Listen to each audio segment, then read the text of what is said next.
Welcome to the Alcoholics Anonymous Big Book Workshop. In this episode, two recovered alcoholics break down one chapter of the basic text of Alcoholics Anonymous line by line. Find out more at ladiesbigbook.com. Thank you for listening. Awesome. Well, I'm going to go first. Hi, guys. My name is Melissa. I'll put my last name in the chat box.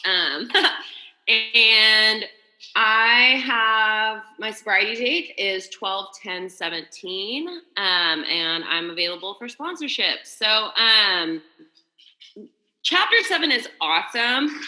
I had been like a background about me before we get started. I had been in and out of AA for about 10 years before I actually stuck around, before I had a spiritual awakening.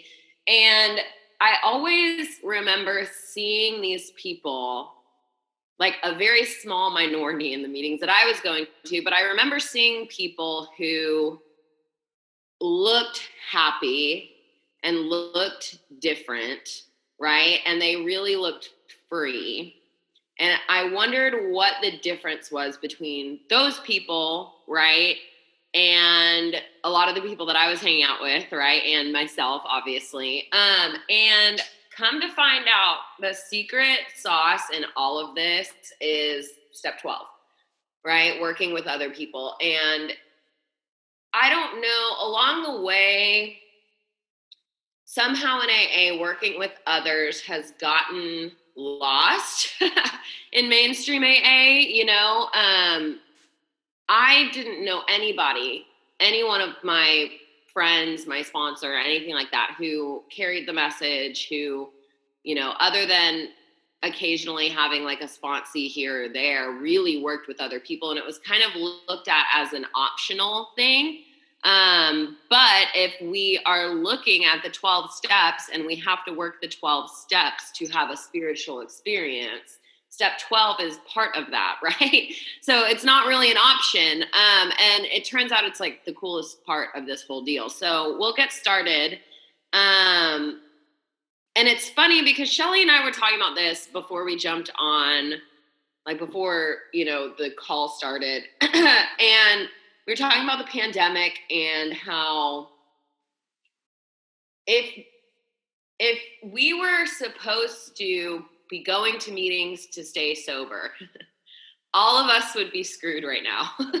You know what I mean? And it's cool because I have written down in here, probably from some meeting that I went to, but it says at the top, like, Bill didn't call the Oxford group to find a meeting.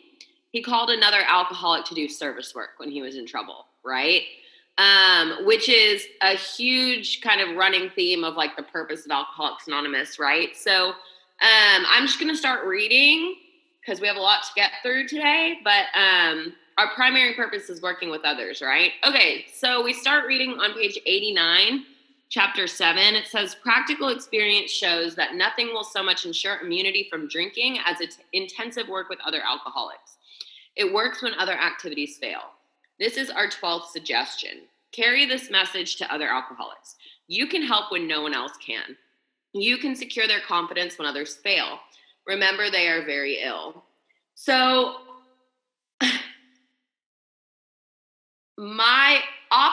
contrary to what I had learned over those 10 years, right? I thought calling my sponsor was going to ensure immunity from drinking. I thought going to a meeting was going to ensure immunity from drinking, right? But working with another alcoholic, that's what's going to ensure immunity from drinking, right? And the cool part about the 12 steps is the 12 steps prepare me for that. So by the time we get to this point in the book, it's assuming that we've worked 11, right? And the cool part about this, I have looked for a purpose for my entire life, right?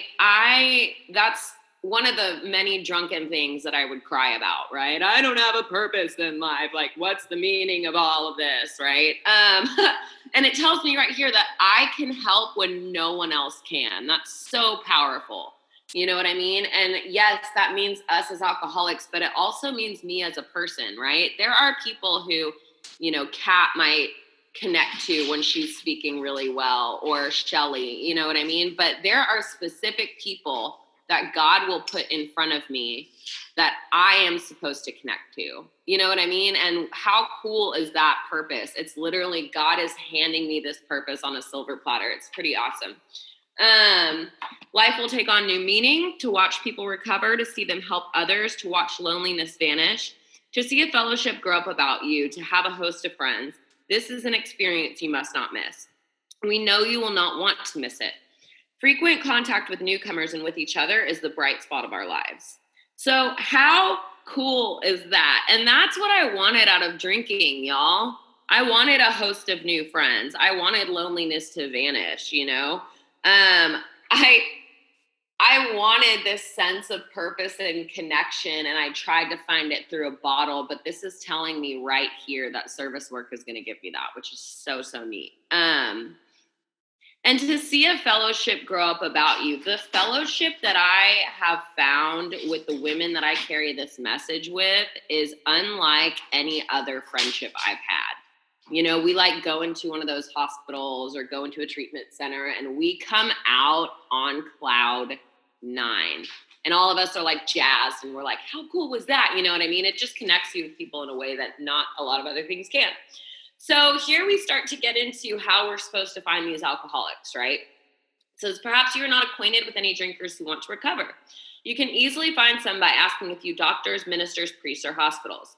They will be only too glad to assist you.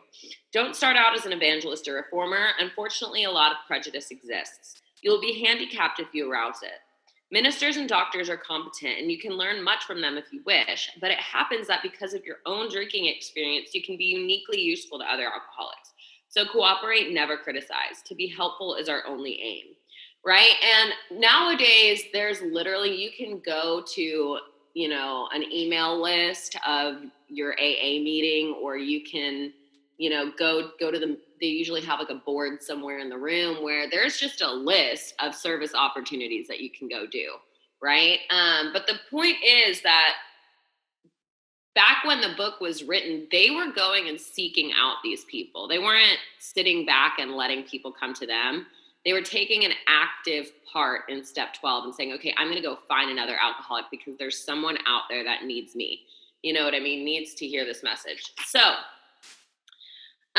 page 90. When you discover a prospect for Alcoholics Anonymous, find out all you can about him. If he does not want to stop drinking, don't waste time trying to persuade him. You may spoil a later opportunity. This advice is given for his family also. They should be patient, realizing they are dealing with a sick person. So this is important.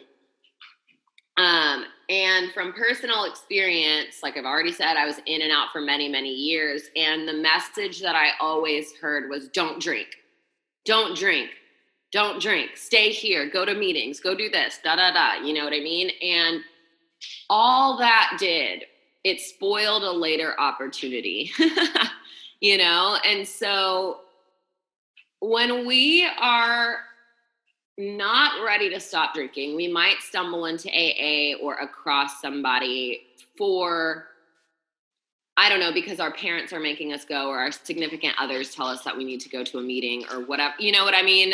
Whatever the situation is, where we don't actually want to stop, we're just in that meeting. And if everybody in that meeting is pushing me to go and I really don't want to go, all I'm going to do later on is not come back.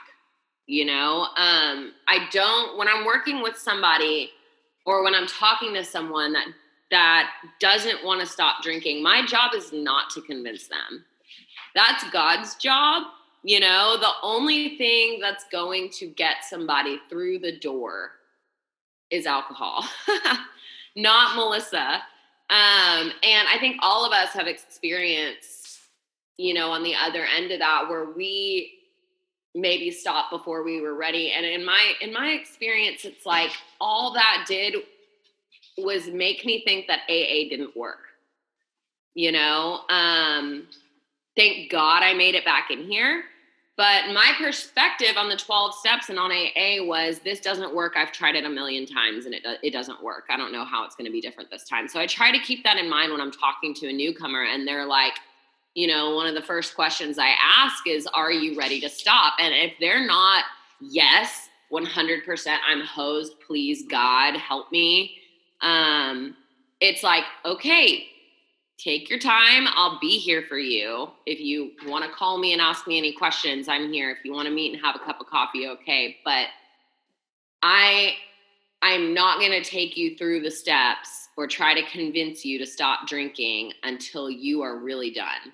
And I don't know is a great, someone says, I don't know, it's a no, so my job is not to convince anyone to come into AA, right? It's to assist with the person that is ready to go. All right. If there's any indication that he wants to stop, have a good talk with the person most interested in him, usually his wife or husband or parents. Get an idea of his behavior, his problems, his background, the seriousness of his condition, and his religious leanings.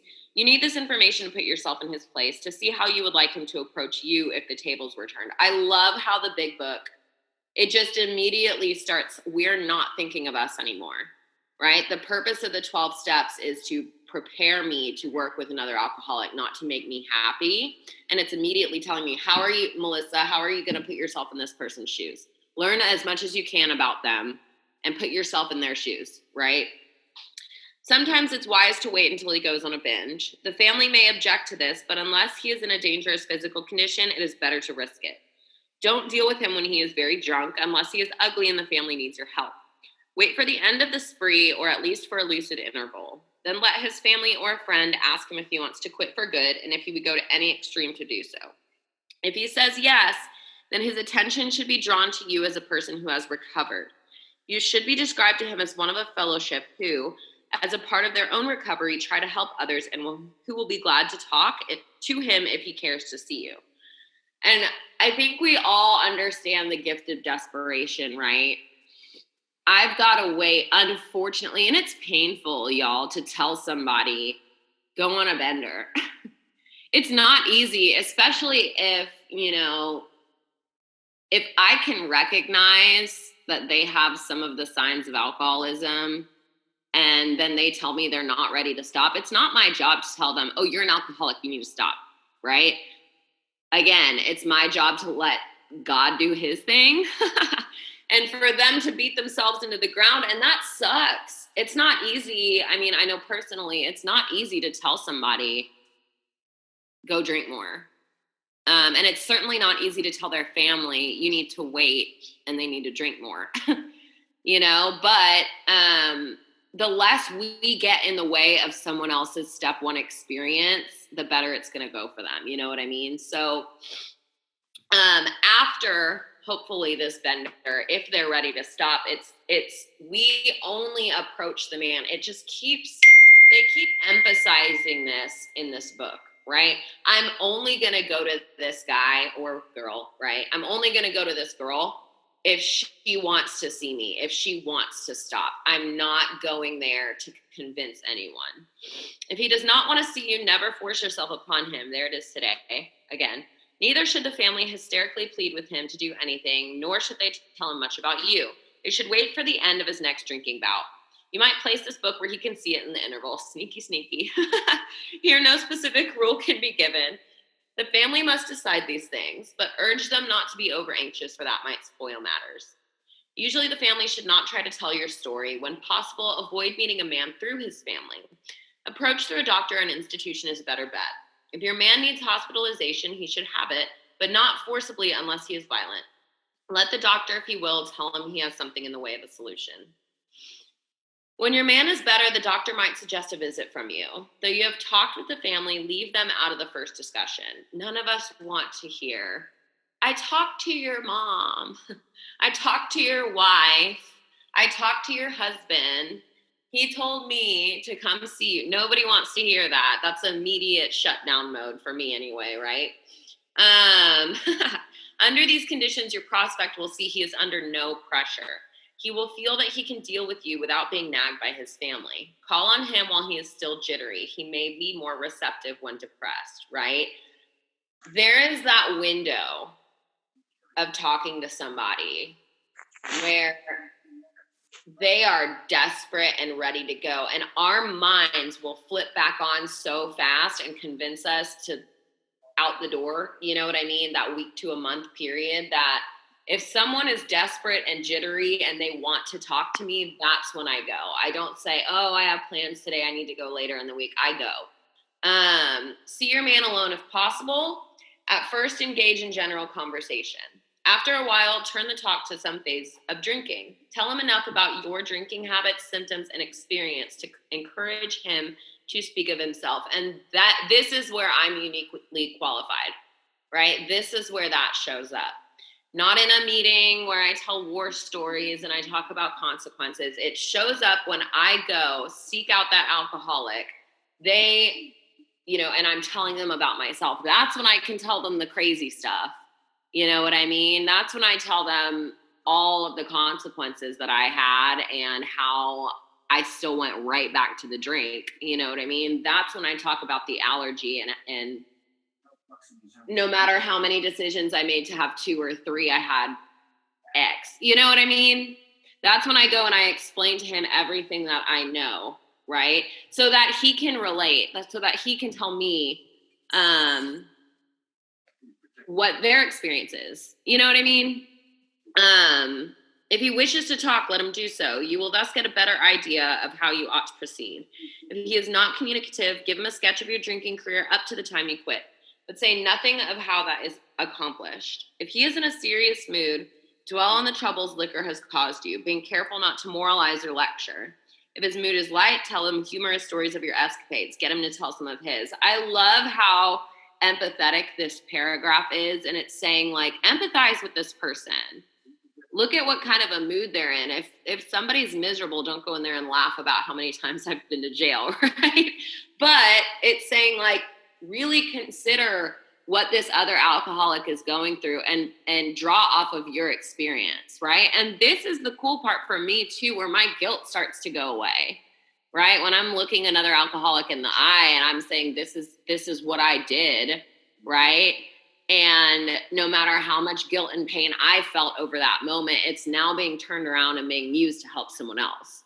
And that's when those promises start to come true for me too, right? And when he sees you know all about the drinking game, commence to describe yourself as an alcoholic. Tell him how baffled you were, how you finally learned that you were sick. Give him an account of the struggles you made to stop. Show him the mental twist which leads to the first drink of a spree.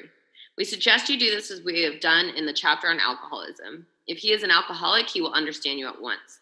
He will match your mental inconsistencies with some of his own. So here's where it's talking about body and mind, doctor's opinion, more about alcoholism, the stuff that we talk about all the time. This is when I go into it with a man who's sick, right? Or a woman. If you are satisfied that he is a real alcoholic, so I have to qualify them too, right? And that's the purpose of me going through that mind and the body. And if somebody's answering questions that are a no, like, do you relate to this? You know what I mean? And I try to take them through the steps, that's not going to work. You know what I mean? And usually that's my own ego going, I want to work with someone, or I want, it's all ego and selfishness, right? I want someone to help, so I'm just going to take this person through the steps, even though they don't relate to the body or they don't relate to the mind, or, you know what I mean? And that's not helpful. Again, it may spoil a future opportunity, right? Because they might relate to it later, but if they don't relate to it now, I have no business taking them through the work. And I have to make sure that the people that I work with relate to this, you know, because again, if we don't relate to the body and the mind, why am I going to do the rest of the work, right? Why am I going to go through with all of it? So it's telling me to qualify them right here. Begin to dwell on the hopeless feature of the malady. Show them from your own experience how the queer mental condition surrounding that first drink prevents normal functioning of the willpower, right? We all know about the mental obsession here. Don't at this stage refer to this book unless he has seen it and wishes to discuss it. And be careful not to brand him as an alcoholic. Let him draw his own conclusions. If he sticks to the idea that he can still control his drinking, tell him that possibly he can if he is not too alcoholic. But insist that if he is severely afflicted, there may be little chance he can recover by himself. Continue to speak of alcoholism as an illness, a fatal malady. Talk about the conditions of the body and mind which accompany it. Keep his attention focused mainly on your personal experience. explain that many are doomed to never realize their predicament. Doctors are rightly loath to tell the alcoholic patients the whole story unless it will serve some good purpose. But you may talk to him about the hopelessness of alcoholism because you offer a solution, right? And that is what is so cool. There's a solution. So I can talk about step one. I can talk about the problem because I have a solution to give. You know what I mean? It'd be pretty, and y'all know, like when I'm talking about step one in like, you know, a meeting or something like that, if I'm talking about step one, it is hopeless, doom and gloom. We are hosed. This is not going to get better, you know? And so, but the reason that we can get doom and gloom is because there's a solution, right? Okay. I'm going to start, going through this a little bit faster. So, at the bottom of the page, even though you're protege, and right here it switches from prospect to protege, right? Because it says you will soon have your friend admitting he has many, if not all, the traits of an alcoholic. So it switches from a prospect to a protege right there. Even though he may not have admitted entirely his condition, he has become very curious to know how you got well. Let him ask you that question if he will. Tell him exactly what happened to you. Stress the spiritual feature freely. The man be agnostic or atheist, make it emphatic that he does not have to agree with your conception of God. He can choose any conception he likes, provided it makes sense to him. The main thing is that he be willing to believe in a power greater than himself and that he live by spiritual principles, right? I didn't know what spiritual principles were, but we learn how to live by spiritual principles through the 12 steps, right? Honesty, hope, trust, right? And so here it's telling us, tell them what happened to us. Talk about a higher power, right? If that makes the newcomer aggressive or distant or weird, they don't have to agree with my conception, you know? So we're outlining what these prospects are going to go through. You know what I mean? Because people can't agree. People can't take step 3 unless they know what they're getting into. You know what I mean? And it doesn't have to be a long spiel, but it really helps. Okay. So let's go to page 94. Outline the program of action, explaining how you made a self-appraisal, how you straightened out your past. I lost my place. And why you are now endeavoring to be helpful to him. So outline the 12 steps, right? It is important for him to realize that your attempt to pass this on to him plays a vital part in your own recovery. Actually, he may be helping you more than you are helping him. And that is key here, right? That is key. There's so many of us that hesitate on 12-step work, right? And we hesitate because it's like, well, I don't know if I can be helpful to other people. I don't know if when I'm talking in front of a group of people, you know, if I'll actually help them, right? And maybe you aren't. You know, our only goal is to show up, plant a seed, right? And offer our service, offer our guidance to anybody who wants it. My goal is not to make somebody, I don't know, have some kind of a spiritual experience, right? It's like, I'm going to guide them to show them how to do that. But God's in charge of all that stuff, right? And at the end of the day, I can tell you there are a lot of people that I have worked with that haven't stayed sober, but at the end of the day, it's like, I'm still here, you know, and that sounds really selfish because it is, but it's like, I need to explain to people, you help me more than I help you. You know that, right? And also it shows that there's no dues, there's no fees, there's no, I'm not convincing you to join some kind of a group so that I get financial gain or something like that, right? All right. Make it plain he is under no obligation to you. That he will only try to help that you hope only that he will try to help other alcoholics when he escapes his own difficulties. That's what my sponsor told me, right? When I got through the work and I said, oh my God, how can I repay you? You have helped me so much. She said, you go out and help other women the way that I helped you. That's how you can repay me, you know?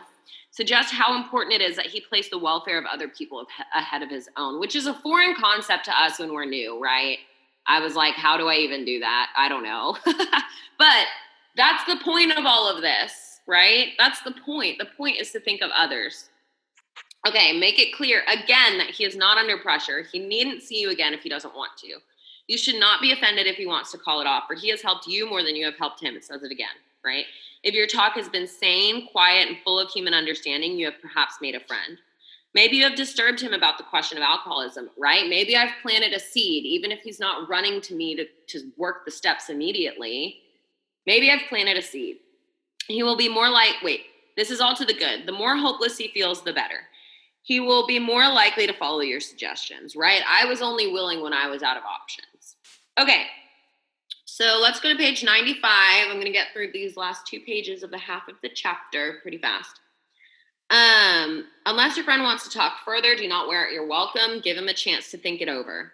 If you do stay, let him steer the conversation in any direction he likes. Sometimes a new man is anxious to proceed at once, and you may be tempted to let him do so. This is sometimes a mistake. If he has trouble later, he is likely to say you rushed him, right? We already talked about this. It just keeps telling us over and over, do not rush someone who isn't ready. You will be most successful with alcoholics, if you do not exhibit any passion for crusade or reform. Never talk down to an alcoholic from any moral or spiritual hilltop. And what spiritual hilltop do I have to talk down on you on? You know what I mean? I'm a drunk just like you, and I'm a freaking mess. So what spiritual hilltop do I have? Okay. Simply lay out the kit of spiritual tools for his inspection. Show him how they worked with you. Offer him friendship and fellowship. Tell him that if he wants to get well, you will do anything to help. Right? If he is not interested in your solution, if he expects you to act only as a banker for his financial difficulties or a nurse for his sprees, you may have to drop him until he changes his mind. This he may do after he gets hurt some more, right? We don't want to stand in the way of anyone's first drink. We don't want to stand in the way of anyone's step one, right? We are there to guide people when they are ready, not to force them to be. Okay. Oh, there's so much good stuff. Okay, so he should not be pushed or prodded. If he is to find God, the desire must come from within. And how well do we all relate to that, right? So it's really easy to put ourselves in someone else's shoes right here. If he thinks he can do the job in some other way, encourage him to follow his own conscience. We have no monopoly on God. We merely have an approach that worked with us. People have been getting sober for years before AA was around, right? And my job is not to convince someone to come to AA. My job is to go, okay, if you think that this other way is going to work, go for it. I really hope it does. You know, for me, AA was the last house on the block. Literally, my last option, right? But that was the only way that it worked, you know? So if they want to go try something else, let them. Okay, on page 96, do not be discouraged if your prospect does not respond at once. Search out, it tells us again, search out. I'm not sitting at my home group waiting for a newcomer to walk in the door and come up to me, right? I'm searching them out. Search out another alcoholic and try again. You are sure to find someone desperate enough to accept with eagerness what you offer. We find it a waste of time to keep chasing a man who cannot or will not work with you. How many other people could my attention be focused on? You know, I could be helping a lot of other people, but instead I'm chasing a man who doesn't want to work with me. And we've all done it. You know, I've done it plenty of times where I'm working with a woman who is not ready yet, and I want her to get it so bad, right? Because we all want that, you know what I mean? And then I all of a sudden realized, this is me doing exactly what the big book tells me not to do, right?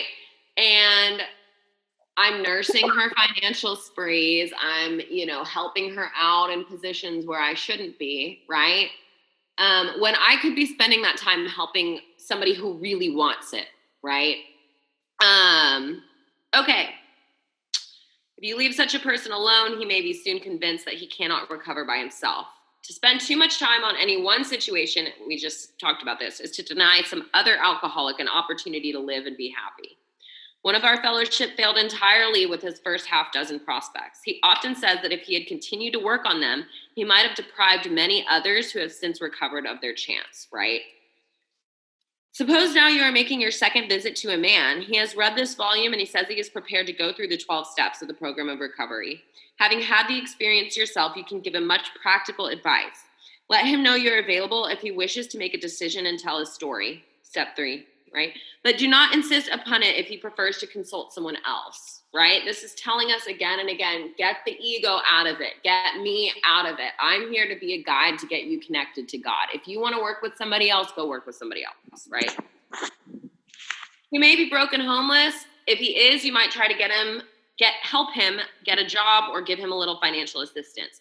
But you should not deprive your family or creditors of money they should have. Perhaps you will want to take the man into your home for a few days. But be sure you use discretion. Be certain he will be welcomed by your family, that he is not trying to impose upon you for money, connections, or shelter. Permit that and you will only harm him. You will be making it possible for him to be insincere. You will be aiding in his destruction rather than his recovery, right? And then we're going to get into the really good stuff with Shelley. But what this is telling me, before I close it out and pass it over, is I cannot put my family at risk or my bills or my amends that I'm making, my financial amends, if I'm, in debt, right, and I'm paying that off, I cannot push that aside to finance somebody else's sobriety. Does that make sense? I can offer my assistance where I can help. If you need a ride, meet me halfway, I'll drive you home, right? But I cannot harm others in order to help someone. Does that make sense?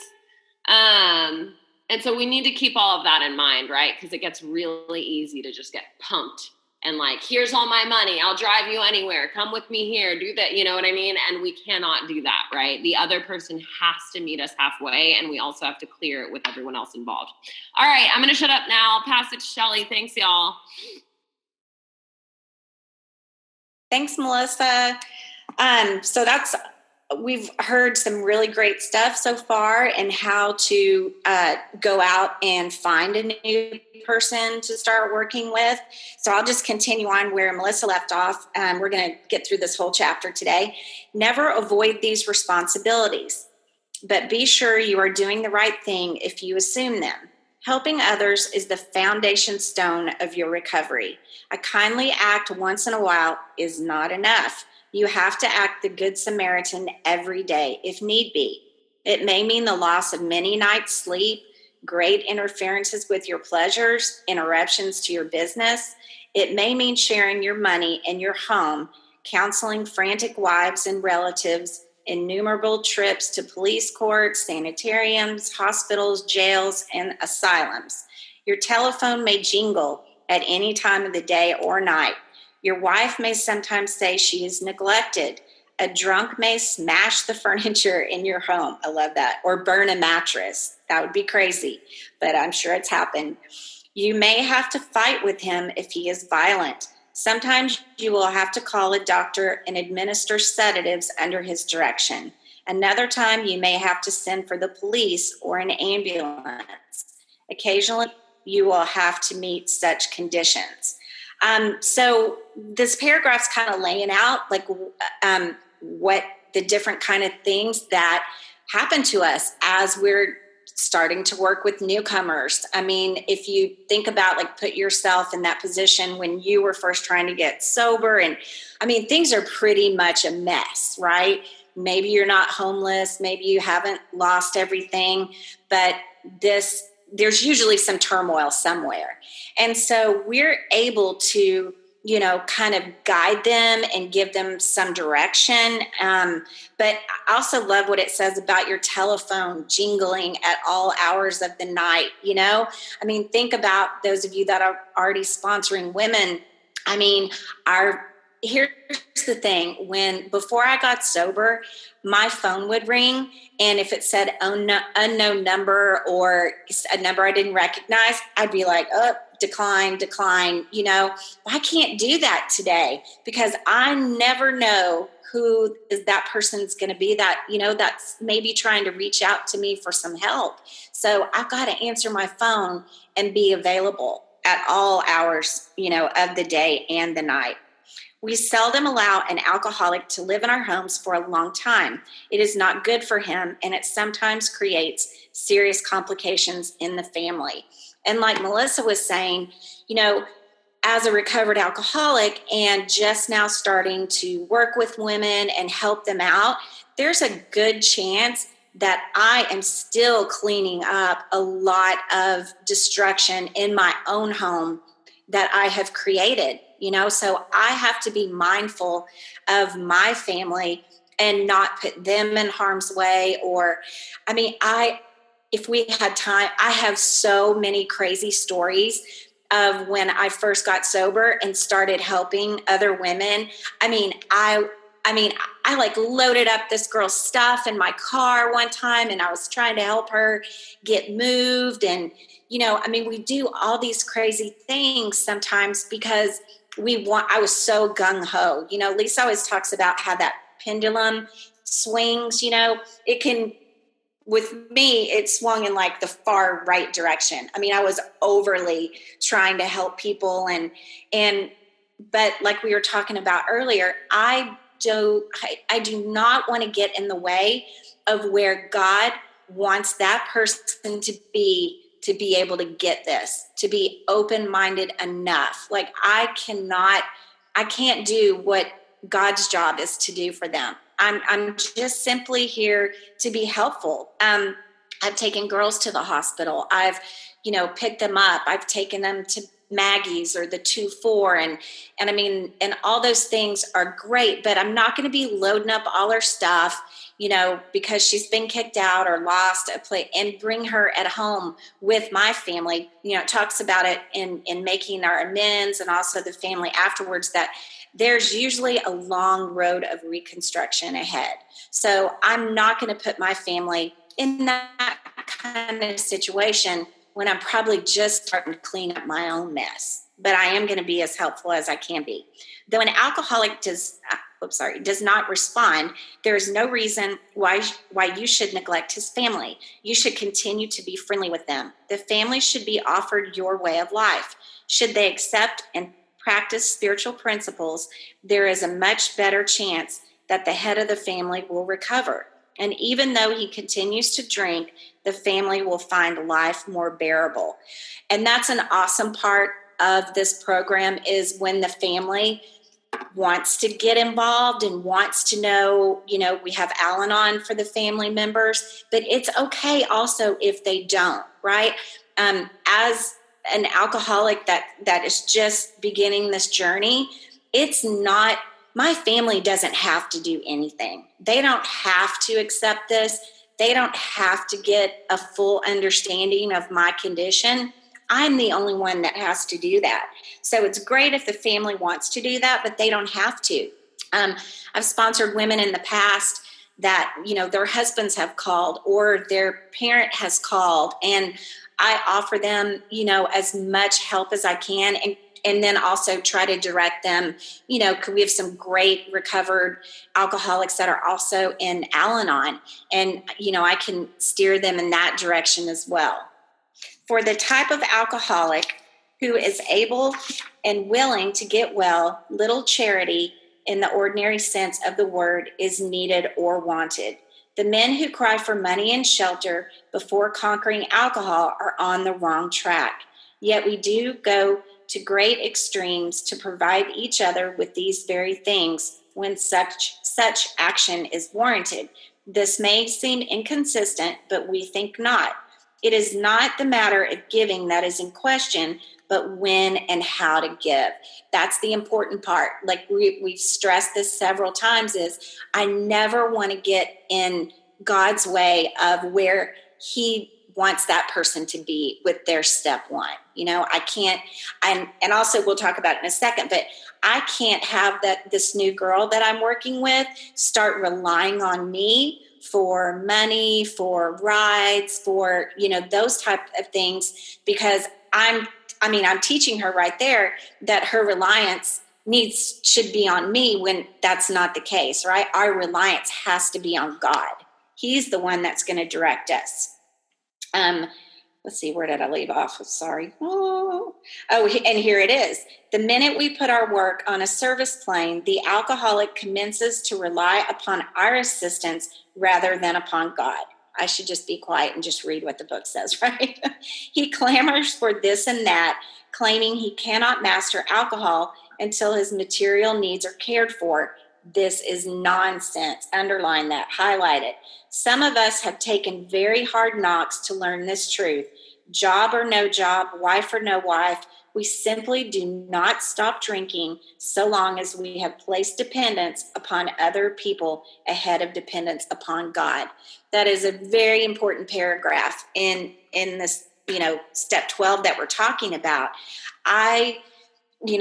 What I'm teaching them is, like I said, to rely on me. But what we need to be teaching them and showing them is that their reliance has to be on God. Things are not going to start, for some of us, things come back quickly. When we relationships start to heal and our homes and our jobs, but some of us never get them back. And that is just the cold hard truth of the way this illness works. But listen what it says. Burn the idea into the consciousness of every man that he can get well regardless of anyone. The only condition is that he trust in God and clean house. So the book is, it's stressing that it's not about me, because the backwards way of thinking is, okay, well, when I get my job and my place to live and my family back, then I'll bear down on this stuff that you guys are talking about in the big book. And that is exactly the opposite way of what the book is telling us, how we need to go about this. Like, I need to immediately start to put my trust into God, and then these things will start to fall into place. But I've got some work to do, before those things start happening. So now we're going to talk about domestic problem. There may be divorce, separation, or just strained relations. When your prospect has made such reparation as he can to his family and has thoroughly explained to them the new principles by which he is living, he should proceed to put those principles into action at home. That is, if he is lucky enough to still have a home, right? So we were just talking about some of us, the places we end up are the last house on the block. A lot of people lose their homes and their families. So these principles that we're going to start practicing, I can't just practice them, you guys, in the rooms of AA. I can't just practice them and try to look smart on our Zoom meetings. You know what I mean? Like, I have to practice these principles at home with my kids, in my job. That's what the book is talking about starting to apply those things. It's not just how great and smart I can sound for an hour in a meeting. Am I demonstrating those things with my family at home? Let's see. Let's go ahead and skip over to 99. And it says, let's go down to divorce or separation, a little more about that. There should be no undue haste for the couple to get together. The man should be sure of his recovery. The wife should fully understand his new way of life. If their old relationship is to be resumed, it must be on a better basis, since the former did not work. This means a new attitude and spirit all around. Sometimes it is to the best interest of all concerned that the couple remain apart. Obviously, no rule can be laid down. Let the alcoholic continue his program day by day. When the time for living together has come, it will be apparent to both parties. So, also, I don't want to make any haste decisions because when we're taking women through these steps, they are just glancing the tip of the iceberg, getting connected to God or their higher power. And I don't always know what the best thing is for me to do, or, what God's will is. I learn those things the longer that I practice, all these principles and do 10, 11, and 12 on a daily basis. But in the very beginning, I basically didn't trust anything that I thought was a good idea. You know what I mean? Like, I ran everything by my sponsor, not because I was, inadequate to make decisions, but some of our brains are still a little foggy, and I may not be making the best decisions. So it's always good to run these things, by our sponsors. And of course, she's going to know a lot of our situation because she has heard our fifth step. She's going to be the person that's going to be, most helpful to me as I'm going through, how to deal with the family. Let's see, where did I leave off? I'm at the bottom of 99. Let no alcoholic say he cannot recover unless he has his family back. This is what we were just talking about. The book says it just isn't so. In some cases, the wife will never come back for one reason or another. Remind the prospect that his recovery is not dependent upon people. It is dependent upon his relationship with God. We have seen men get well whose families have not returned at all. We have seen others slip when the family came back too soon. Both you and the new man must walk day by day in the path of spiritual progress. This is such a wonderful thing that starts to happen with the women that we start to work with. It is this daily walk that we get to do, and one thing that Melissa read earlier in the beginning of this chapter is about how, when I'm taking someone through the steps and I'm helping them, how they have no idea how much more that they're helping me than I'm really helping them. When I'm taking someone through the steps, it is a constant reminder to me of where I was not that long ago and where I could be again if I don't keep up this work with, following these principles and helping others. So I love that we must walk day by day in the spiritual progress. When we look back, we realize that the things which came to us when we put ourselves in God's hands were better than anything we could have planned. Follow the dictates of a higher power, and you will presently live in a new and wonderful world, no matter what your present circumstances. Because I am in this idea of living how God wants me to be and relying on him and not that relationship. I used to think there's no way I'm going to be able to get sober. My significant other drinks a lot and I'm going to have to leave him and I'm going to have to do, it's like, whoa, tap the brakes on that. You know what I mean? Let's get through the work. And then I believe that God ends up showing me the longer that I'm doing this and that I'm connected with him, what situations maybe I need to work out and maybe I need to stay in. But that's really gonna grow, and I'm gonna gain a better understanding of what God's will is for me when I've got to just be diligent about doing this work every single day. Let's see. When working with a man and his family, you should take care not to participate in their quarrels. You may spoil your chance of being helpful if you do, but urge upon a man's family that he has been a very sick person and should be treated accordingly. I love that the book talks about us being sick people, because for a really long time, I thought I was a bad person, and what the book is teaching us is we're not bad people, because this is not a behavioral issue. Alcoholism is not behavioral. It's an internal condition. And so I'm just a sick person trying to get well. And that's how we need to look at the people that we're also working with and starting to take them through these steps. And sometimes they may do something crazy, or they may do something we need to sit down and have a talk about. But me expecting them to have well behavior immediately, I'm just setting myself up for disappointment, if I'm expecting them to be just getting this on point right away. Let's see here.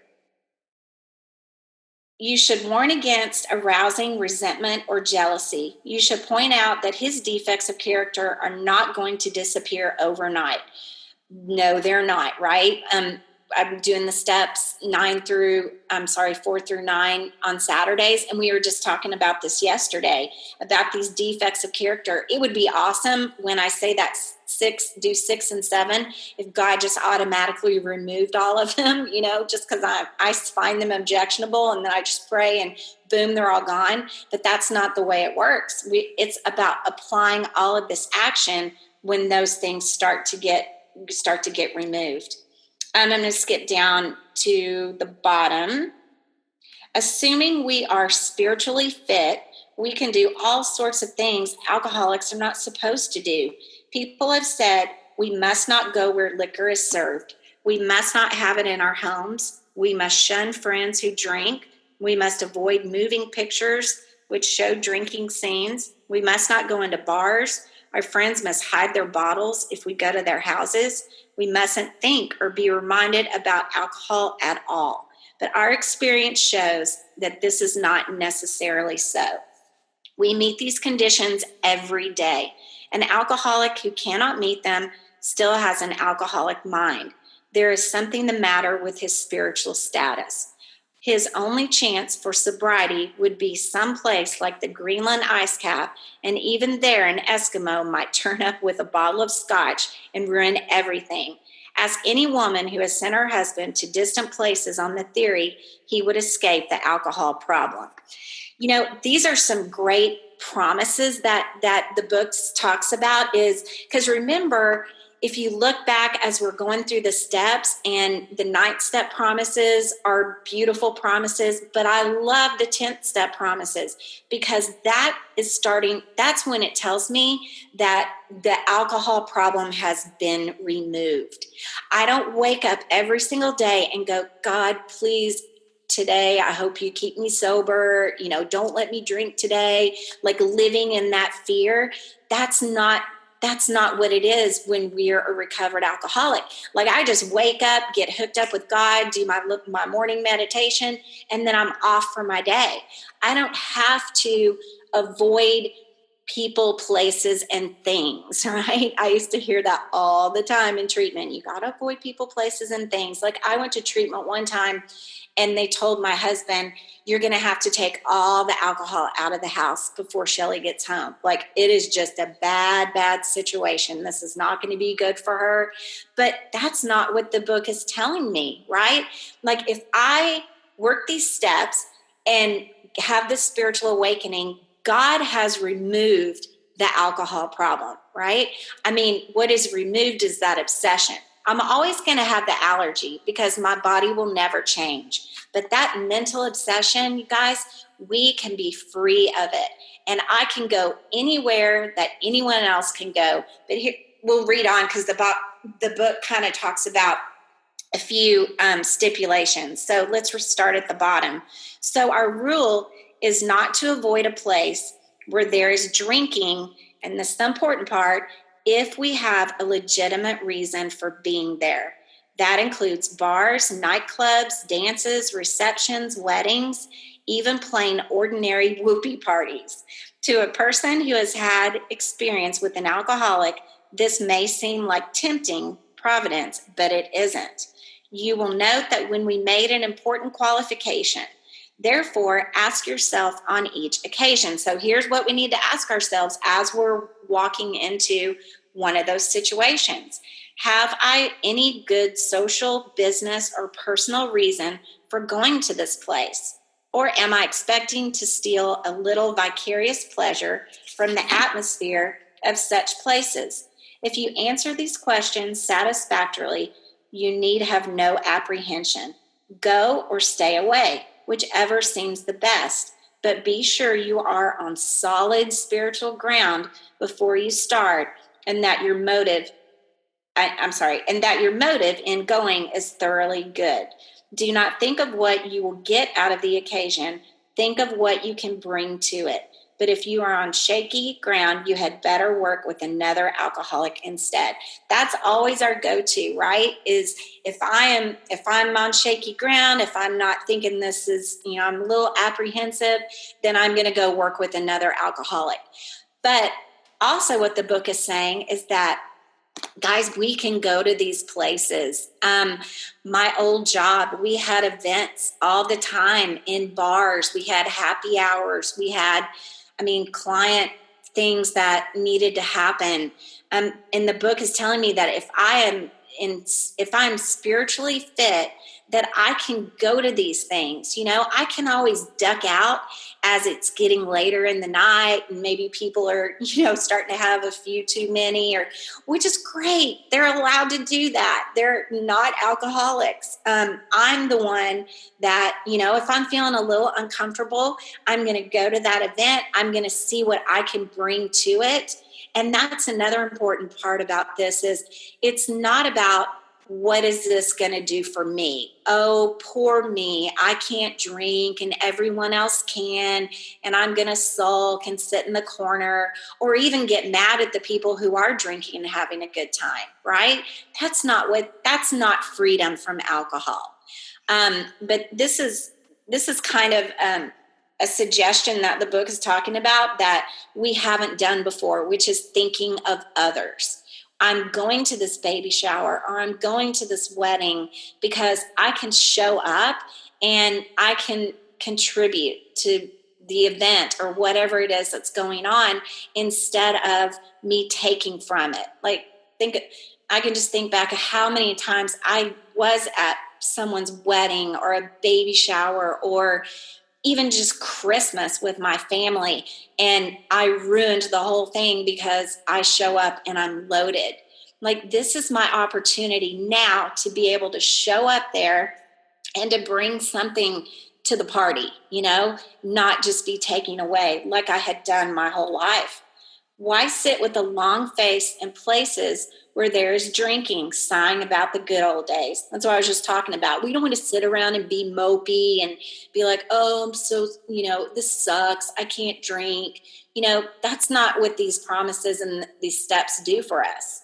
It gives us that freedom where we can go and we can be happy to be there. Heck, I was even happy to just be invited. All the things that I had done over the years to just be invited to someone's wedding or a baby shower was pretty amazing. If it is a happy occasion, try to increase the pleasure of those there. If a business occasion, go and attend to your business enthusiastically.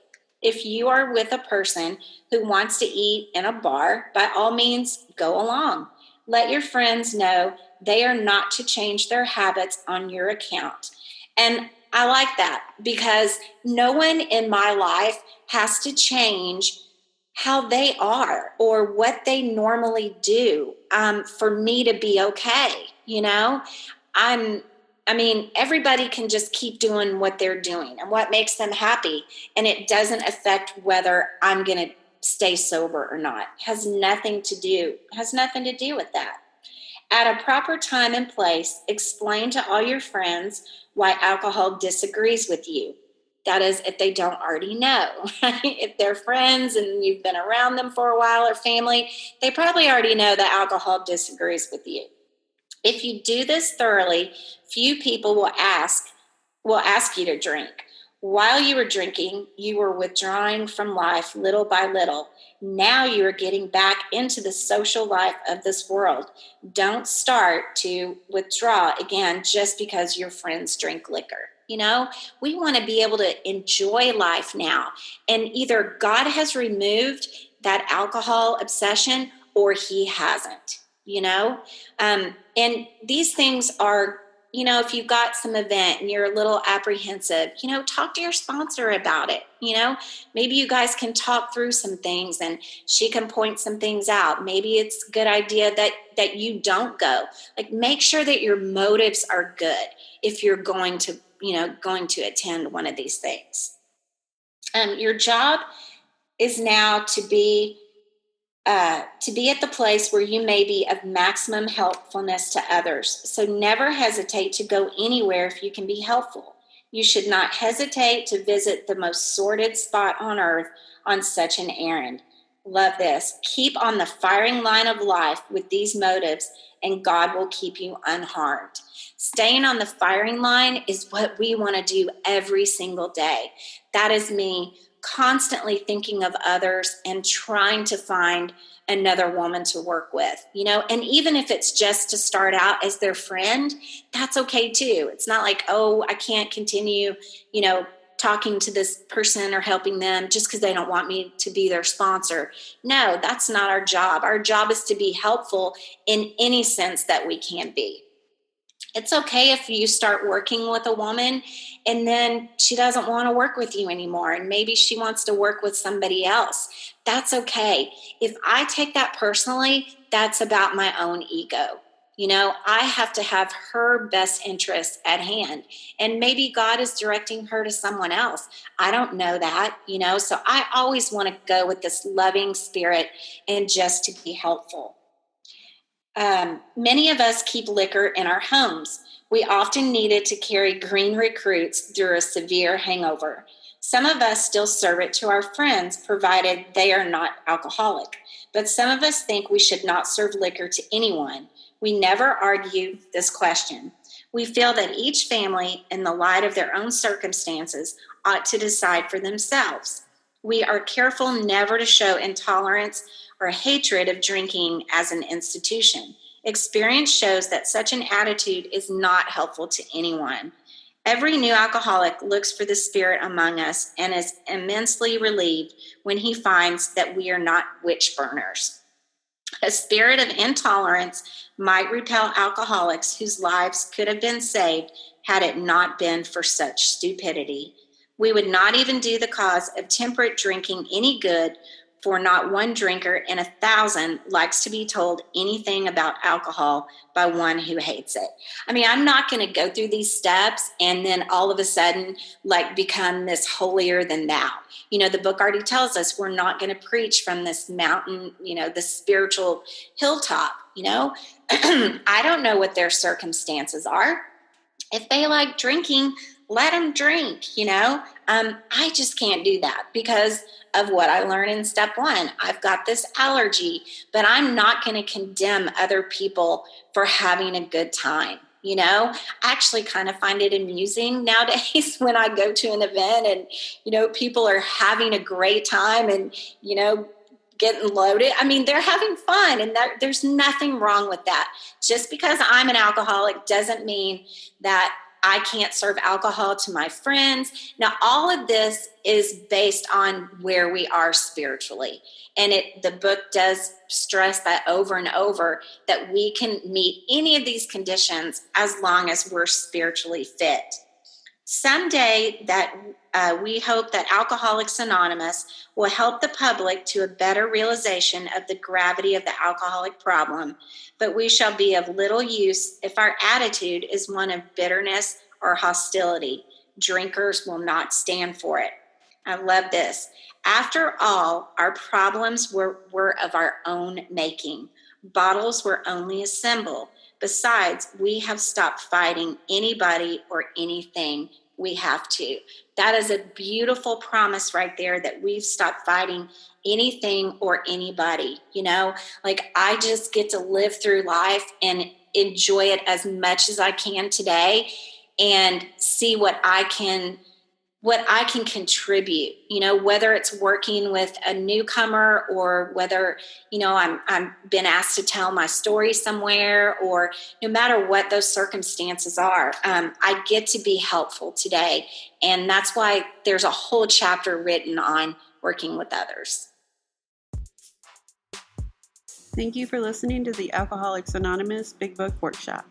This recording is not associated with any AA group or AA World Services. Find out more at ladiesbigbook.com.